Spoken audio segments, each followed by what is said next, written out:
राजनीति में अक्सर जो भीड़ है वो आपको वोट का पैमाना नहीं हो सकता है। अब भीड़ आता है, लोग देखता है, आपको सुनता है, बहुत अच्छी बात लगती है, लेकिन जब वो वोटिंग करने आते हैं तो उनका माइंडसेट बिल्कुल अलग हो जाता है, बिल्कुल बदल जाता है। नमस्कार, आदाब, सत श्री अकाल। एक्सप्लोर वर्ल्ड में आपका स्वागत है। मौजूद हूँ रबजी लाइव के ऑफिस में और हमारे साथ मौजूद हैं पीयूष राजपूत। रबजी लाइव के फाउंडर मेंबर हैं और काफ़ी वर्षों से इस न्यूज़ पोर्टल को चला रहे हैं। इनसे जानेंगे लोकसभा चुनाव 2024 की कुछ राय और ख़ास बातचीत होगी, राजनीति बातचीत होगी। स्वागत है भैया। धन्यवाद बहुत। और एक्सप्लोर वर्ल्ड जो भी लोग देख रहे हो उनका बहुत बहुत धन्यवाद। लोकसभा चुनाव जो है बहुत गर्मी को बढ़ा दिया है और जैसा आप देख रहे हैं कि बिहार में गर्मी जो है और बढ़ती जा रही है। जैसे जैसे चुनाव का डेट बढ़ रहा है वैसे वैसे गर्मी भी बढ़ती जा रही है। चलिए कुछ हॉट सीटों पे बात कर लेते हैं। 2 चरण का जो चुनाव है हो चुका है। 2 चरणों में जो हॉट सीट है उसमें कुछ सीटों की बातचीत की जाए।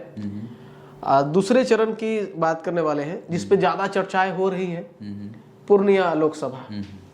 पूर्णिया लोकसभा से निर्दलीय उम्मीदवार पप्पू यादव चर्चा में है। बीमा भारती उनके विपक्ष में खड़ी हैं और कुशवाहा जी हैं, संतोष कुशवाहा। सही हूँ मैं? बिल्कुल आप सही हैं। तो जेडीयू से संतोष कुशवाहा हैं, आरजेडी से बीमा भारती हैं और निर्दलीय उम्मीदवार पप्पू यादव हैं। पप्पू यादव पहले कांग्रेस में पार्टी को विलय करके चुनाव लड़ने की तैयारी कर रहे थे, लेकिन लालू यादव जी ने उनके सपनों पे पानी फेर दिया और पूर्णिया सीट आरजेडी अपने कोटे में रख ली और बीमा भारती को बाद में टिकट दे दिया। इससे नाराज होकर उन्होंने निर्दलीय पर्चा भरा। हालांकि उनको अंत तक ये विश्वास था, चूँकि उनकी पत्नी भी कांग्रेस में है और वहाँ पे उनकी पैरवी भी करेगी, लेकिन ये सब फेल हो गया अंततः और उनको फ़ायदा नहीं मिला और अंततः उन्हें निर्दलीय उम्मीदवारी करनी पड़ी।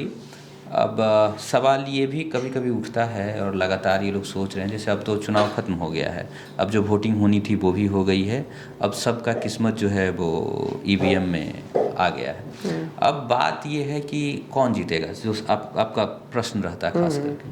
तो अब कौन जीतेगा इस पे देखिए, सबसे बड़ी बात है कि आरजेडी के वोटों में बंटवारा हुआ है। आप इसको ऐसे समझिएगा कि पप्पू यादव को वोट कौन कर रहे थे, तो जो कोर वोटर हैं, जैसे अगर आप मोदी जी को लगातार बोल रहे हैं कि वो अच्छे नेता नहीं हैं, कांग्रेस के आप क्लोज हैं, आपकी पत्नी कांग्रेस के क्लोज हैं, तो जब एक नैरेटिव सेट होता है तो उस नैरेटिव में आप कहाँ फिट बैठते हैं?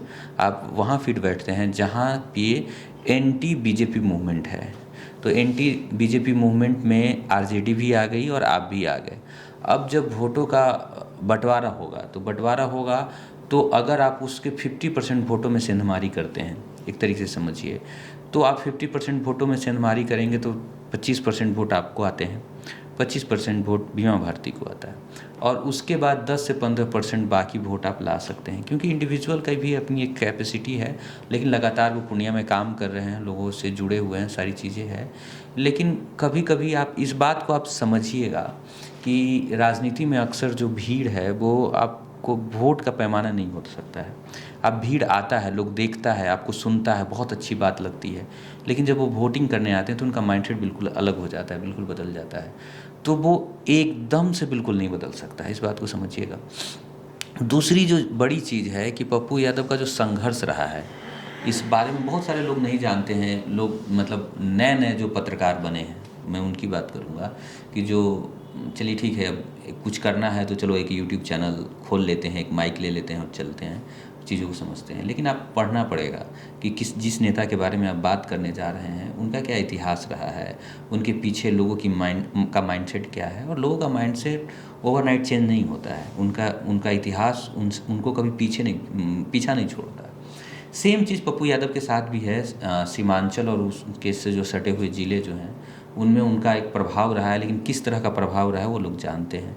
एक जातीय संघर्ष भी रहा है उनका, तो वो जो जातीय संघर्ष उनका रहा है वो उनका पीछा नहीं छोड़ेगा, उनको इस बात का हमेशा एहसास दिलाएगा। और प्लस जो लोग उस समय के रहे हैं, उस दौर से गुजरे हैं, उन्होंने अपने बच्चों को भी बताया है कि भाई इस तरीके का सीन था, इस तरह का सिचुएशन था। अब आप एक रॉबिन हुड के इमेज में आ रहे हैं, जो कह रहे हैं कि हम चलो मसीहा हैं, लोगों के लिए कर रहे हैं, जो चीज़ें हो रही है, ये सारी चीज़ें हो गई। लेकिन जो एक कोर वोट है, ठीक है, जो एंटी पप्पू यादव है वो तो इंटैक्ट है एक तरीके से। वो संतोष कुशवाहा के ऊपर एक वोट भी नहीं पड़ेगा, मैं आपको गारंटी देता हूँ। कुछ अपने उनके जानने वाले लोग होंगे, कुछ जदयू का वोट, कुछ लोगों के लिए उन्होंने काम किया होगा, तो जो कुछ भी 10, 20, 25, 50 हज़ार वोट जो कहें वो संतोष कुशवाहा के नाम पे पड़ जाए, वो भी बहुत ज़्यादा मैं बोल रहा हूँ। जदयू के नाम पे जो उनका अपना कोर वोटर है, जो नीतीश जी को पसंद करते हैं या नीतीश जी ने जो काम किया है उसके आधार पर मिलेगा, और 75% वोट जो है वो नरेंद्र मोदी प्रधानमंत्री जो हैं उनके नाम पे वोट होगा।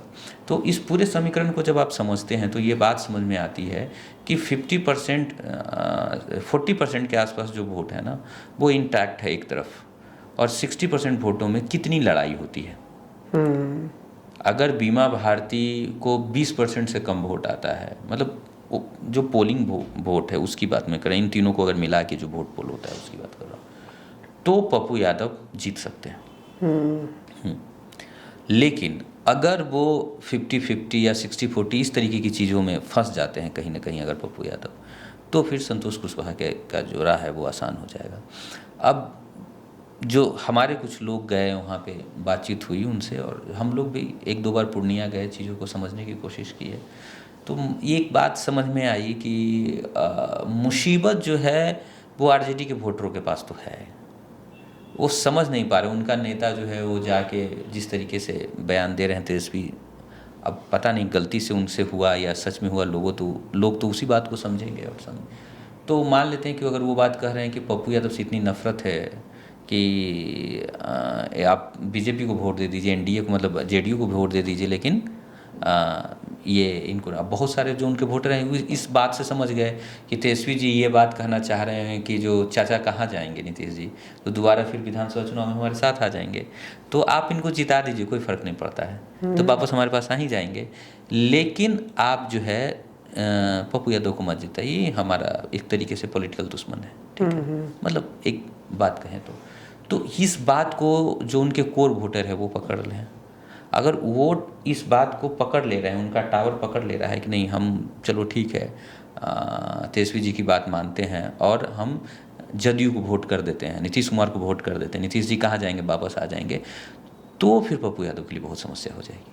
क्योंकि जो कोर वोटर में भी अगर सेंधमारी हो जाएगी तो एक तरफ तो 30 से 35% वोट तो इंटैक्ट है ही, और उसके बाद 15 से 20% वोट एक जगह और इंटैक्ट हो जाता है, तो खेल खत्म हो जाता है, 50% वोट प्लस आ जाएगा। अच्छा, लड़ाई किस में है? बीमा भारती में है या? बीमा भारती में लड़ाई बिल्कुल भी नहीं है, इस तरह का कोई संकोच भी नहीं रखना, मतलब कंपटीशन में ही नहीं है वो। कारण है जब आपके जो नेता हैं जिनको आप मानते हैं कि मेरे नेता हैं, वही जब आग्रह कर रहे हैं कि आपको वोट न करना है, मतलब किसी और को वोट करना है, तो फिर आप कैसे उम्मीद करेंगे कि आप कंपटीशन में रहें? लेकिन टिकट तो आरजेडी से मिला है। देखिए कुछ चीज़ें होती है, ठीक है, जैसे अक्सर एक कहावत है कि जब भी मैं सत्य को सत्य मानने की कोशिश करता हूँ, सत्य हमेशा उसके विपरीत नजर आता है। तो क्या ये डायलॉग बीमा भारती पे लागू हो गया? ये पूरी तरीके से बीमा भारती के ऊपर ये है। बीमा भारती सत्य को सत्य समझने की कोशिश कर रही थी, लेकिन सत्य उसके विपरीत है। पप्पू यादव की जो छवि है आपके नज़र में कैसी है? देखिए अब कोशिश तो कर रहे हैं, कोशिश कर रहे हैं रॉबिन हुड बनने का।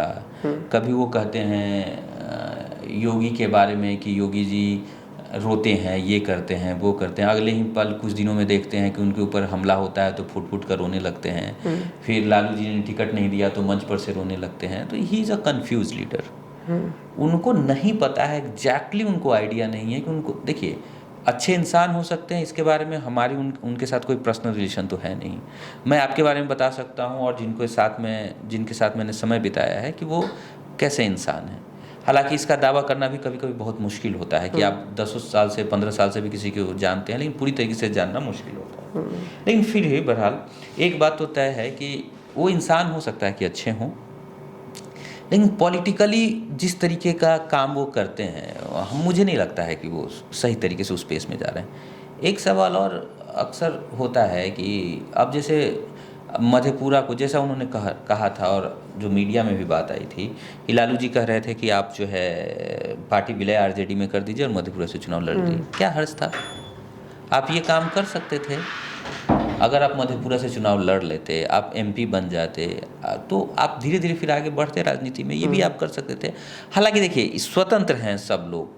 आप कभी लालू जी की बहुत तारीफ कर रहे हैं, कभी आप उनका बहुत खिलाफत कर रहे हैं, इससे एक गलत मैसेज जाता है कि आप किस साइड खेल रहे हैं, आप किधर हैं।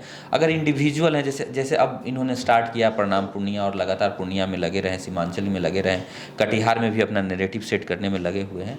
अगर आप अकेले लड़ने की सोच रहे हैं तो आप अकेले ही लड़िए, फिर किसी की चरण वंदना करने की ज़रूरत नहीं है, आप अकेले ही लड़िए।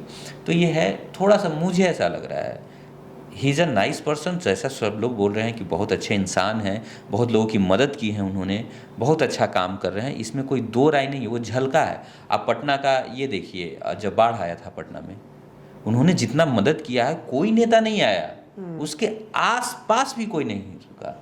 जब वो चुनाव लड़े, उनका वोट क्या आया पटना में, ये बात देखिए। तो उन्होंने जो काम किया है, उसका जो क्या कहिए, वो जो उसका फीडबैक है, उसका वरदान है, जो कुछ भी कहिए, वो उनको अब तक तो नहीं मिला है। तो उनको थोड़ा रास्ता भी लेकिन साफ करना पड़ेगा कि चलो अब एकला चलो हैं तो कंप्लीट अब एकला चलो ही। हाँ, अगर मिल के राजनीति करनी है तो आपको पहले स्टैंड रखना पड़ेगा। आप लालू जी के साथ मिलिए, आप एमपी बनिए, मंत्री बनिए, स्टैंड अपना रखिए, फिर 1-2 मंत्री बनाने का पावर रखिए, धीरे धीरे ग्रोथ कीजिए, और उसके बाद फिर चीज़ों को आगे बढ़ाइए। तो मुझे ऐसे लग रहा है कि पॉलिटिकली थोड़ा सा कंफ्यूज लग रहे हैं, हो सकता है मैं गलत हूँ।